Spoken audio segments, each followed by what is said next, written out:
Jeudi, le Premier ministre ukrainien était à Washington en personne pour demander de l'aide.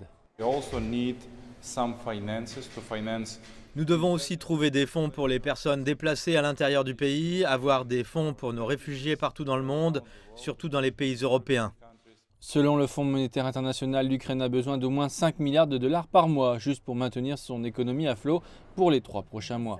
Nous avons fourni 1,4 milliard de dollars de financement d'urgence pour nous assurer qu'il y ait cette production pour l'Ukraine.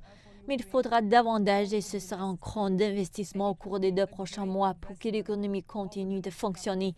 Et pour empêcher l'inflation de grimper en flèche, pour empêcher l'impression de monnaie juste pour payer les salaires, pour empêcher ce risque que les gens deviennent désespérés parce que la guerre continue et qu'il n'y a aucun signe de fin.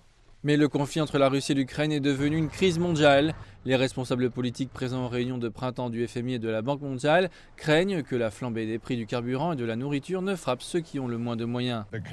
Le lien est direct parce que pour les pays les plus pauvres et pour les gens dans les pays les pauvres, ils dépensent une plus grande partie de leurs revenus en nourriture. Et donc les augmentations de prix les touchent vraiment. Et alors que le conflit fait grimper les prix, il suscite également un regain d'attention pour les réformes agricoles afin d'améliorer la façon dont les aliments peuvent passer des exploitations agricoles aux consommateurs de la manière la moins chère et la plus efficace possible.